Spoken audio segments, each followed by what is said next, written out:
Esse é o Safe Source e nós vamos falar agora de um problema com WebAssembly que foi identificado, um problema seríssimo que afeta os navegadores Chrome até a versão 123.0.6312.86 e vários outros navegadores. Por quê? Porque é uma falha no Chromium, e vocês sabem, o Chromium é um componente base desenvolvido pela Google, que é usado, por exemplo, no Microsoft Edge, é usado num monte de navegadores por aí. Ele tinha uma falha no WebAssembly que permite execução de qualquer código aleatório. Eu vou explicar para vocês aqui, é seríssimo esse caso aqui. Essa notícia foi sugerida por Gertrudes e várias outras pessoas. Obrigado aí ao pessoal que sugeriu notícias lá no nosso site, no safesource.com, é safesrc.com. E obrigado a você que está assistindo o nosso vídeo. Se você gosta do nosso conteúdo, por favor, deixe o seu like e se inscreva aqui no canal, né? Pois bem, o bug é o CVE 2024-2887. Se você entrar aqui na página do NIST, né, ele diz aqui que é um ataque de type confusion em WebAssembly no Google Chrome anterior ao 123.tal.tal.86 e permite um atacante remoto executar código arbitrário via uma página HTML. Então, ou seja, é um problema sério, né? Lembra, o seu navegador ele executa alguns códigos em nome da página que você está carregando. Mas tipicamente esses códigos têm uma limitação muito grande. Eles não podem, por exemplo, ler os seus arquivos, a menos que você explicitamente suba o arquivo para a página. Enfim, tem uma série de limitações. E aqui você consegue executar um código arbitrário nisso daqui, num negócio chamado WebAssembly. Que diabo é WebAssembly, né? Então, assim, é um problema bastante sério e um problema numa parte nova do navegador que pouca gente está usando ainda. O WebAssembly não é muito usado. Está aqui a página do WebAssembly. O WebAssembly 1.0 foi enviado já nas principais engines de navegadores por aí. Então, as versões correntes já usam o WebAssembly.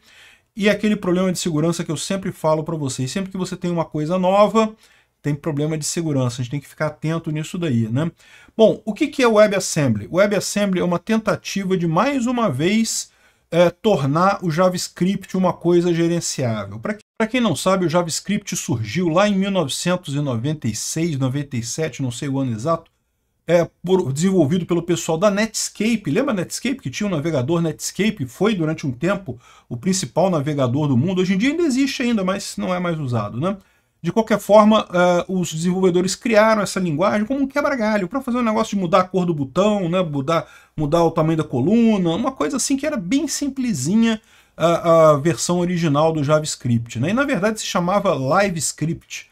Aí, na época, né, 1996, o Java estava crescendo muito, estava se tornando a principal linguagem de programação, era a época de ouro do Java. Aí o pessoal resolveu dar o nome de JavaScript, embora não tenha nada a ver com Java, né? Nenhuma ligação com Java. E o JavaScript foi crescendo, foi crescendo, foi crescendo. Hoje em dia faz coisas enormes. Se você pegar, por exemplo, sites como Google Maps e coisa e tal, é tudo feito em JavaScript. É um programa enorme em JavaScript que tem ali. E o problema do JavaScript é que, justamente como ele foi evoluindo com essas idiosincrasias, com esses detalhes, com esses problemas e coisa e tal, acabou gerando tem um monte de problemas hoje. Para você depurar um código em JavaScript tem uma série de dificuldades, enfim. Tem até algumas coisas aqui, por exemplo, com a questão de comparação de strings e coisa, né? 9, entre aspas, é maior do que 19, porque ele faz pela ordem alfabética, o 9 é maior do que 1. 0, 1 é diferente de 1, porque, de novo, é string, né? Enfim, ele coloca aqui um monte de coisas estranhas aqui que tem. Cara, tem um monte de coisa aqui, né? Se isso aqui é infinito, é verdadeiro? É infinito? É finito? 0 de 0? Não. Aí quando pergunta aqui se é finito de undefined, ele diz que é falso. Ok, mas se é finito de null, ele diz que é verdadeiro. Null seria finito.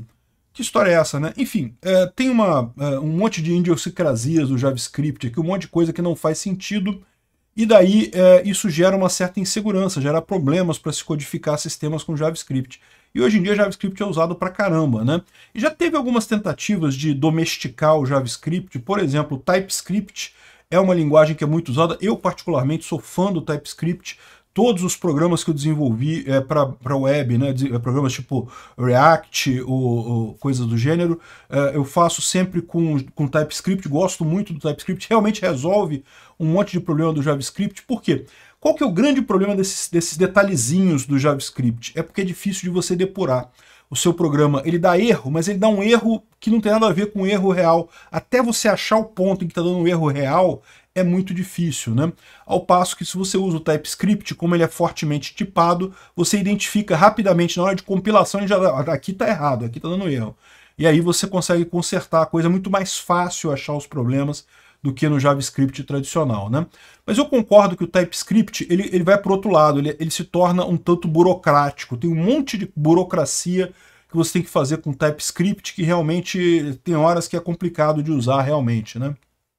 Enfim, o pessoal juntou, o pessoal que gosta do JavaScript, o pessoal que gosta do TypeScript, e resolveu, vamos fazer uma linguagem que é a linguagem base para navegadores a partir daqui. E mais do que isso, uma linguagem que seja compilada, tá? Isso é um ponto importante. Por quê? Se você entra aqui no Google Maps, como eu falei, isso aqui é tudo código JavaScript que tem aqui, né? Então se você abre a página aqui, ó, tem um monte de código em JavaScript aqui, mas qual que é o problema disso? Esse JavaScript aqui, ele é interpretado. Então quando você usa aqui, no caso do Maps é muito bem feito e coisa e tal, é bem rapidinho de usar e coisa e tal, funciona muito bem, mas é interpretado. Qual que é a ideia do WebAssembly? É que isso possa ser compilado. A gente está caminhando para isso, né? Cada vez mais você tem aplicações na web em que você acessa um site e você baixa um código que roda na sua máquina.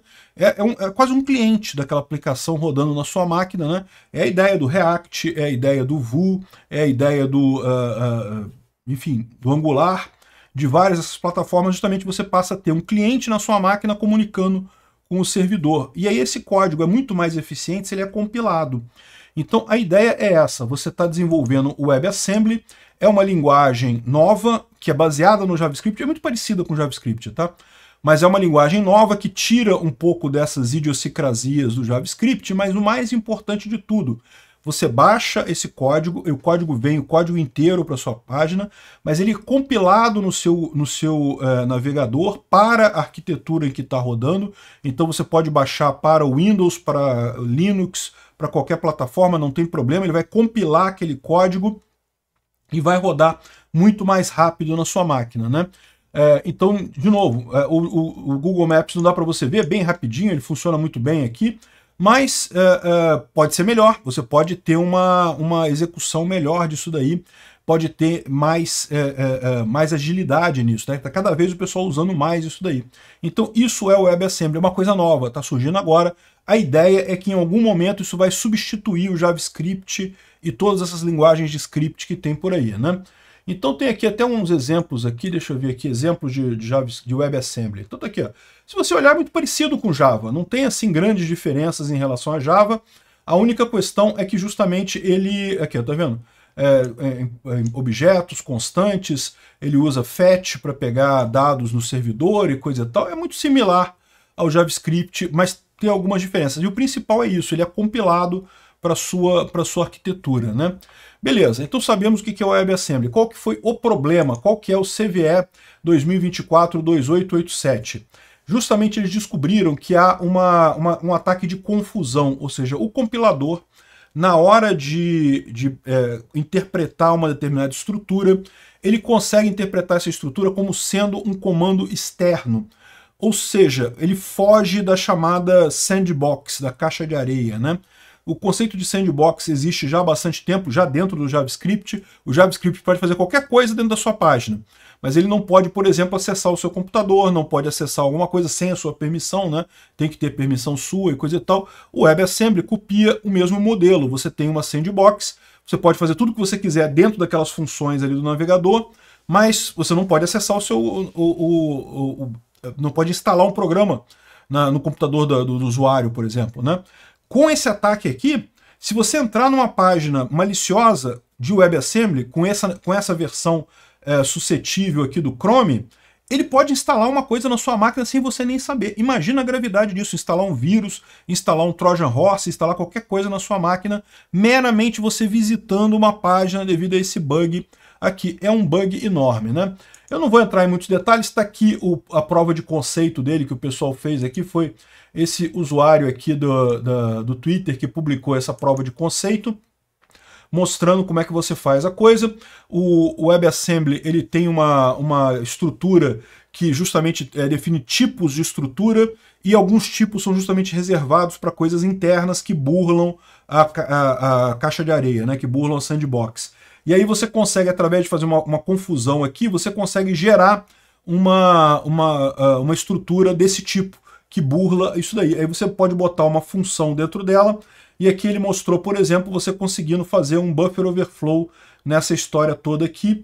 Ele bota um valor de 42 aqui, obtém um valor de 1781 aqui embaixo. Isso aqui é só uma prova de conceito, tá? Não é um ataque real, mas mostra que o ataque pode ser feito. A partir daqui, um atacante pode elaborar esse código aqui e conseguir, por exemplo, executar um código aleatório, instalar alguma coisa na sua máquina, ler informações da sua máquina, pode fazer um monte de coisa. É uma falha muito séria, né? Ah, mas eu não uso WebAssembly, não estou usando ainda. Não quer dizer nada, meu amigo. O seu navegador está pronto para isso. Se você visitar uma página vulnerável, uma página que tenha código malicioso, vai rodar na sua máquina porque está habilitado. Então, é realmente uma coisa assustadora essa vulnerabilidade. Já tem atualização do Chrome para ela, já tem aviso de várias coisas aqui para atualizar a versão mais nova do Chrome. Então, aqui, ó, aqui, ó, beleza. A minha versão aqui, por exemplo, já é a .105, que é um oficial build 64 bits do Chromium, já está depois da 87, que é a que tinha a falha, né? Mas se você usa outro navegador qualquer, é importante ver isso. Todos os navegadores hoje em dia usam Chromium, tá, como base. E é o Chromium que está com esse problema. Então é um problema seríssimo, é importante vocês atualizarem o navegador de vocês. Na verdade, o ideal é você manter essa atualização constante, por quê? Porque essa atualização já foi feita lá atrás, justamente para corrigir esse problema. Esse problema está saindo agora, mas a atualização já corrigiu o problema antes. Se você tem atualização automática, já foi corrigido sem nem você perceber. Se chegou até aqui e gostou do conteúdo, clique no like e se inscreva no canal. Isso me ajuda a ganhar relevância no YouTube e levar o tema da segurança no desenvolvimento de software a mais pessoas. Obrigado. Considere também clicar no sininho e pedir para ser notificado dos novos vídeos. Caso queira sugerir uma notícia para falarmos aqui, é só ir no nosso site https://safesource.com, safesrc.com, e clicar em sugerir uma pauta, colocar o link da notícia ali. Agradeço a todos que nos ajudam a fazer esse programa.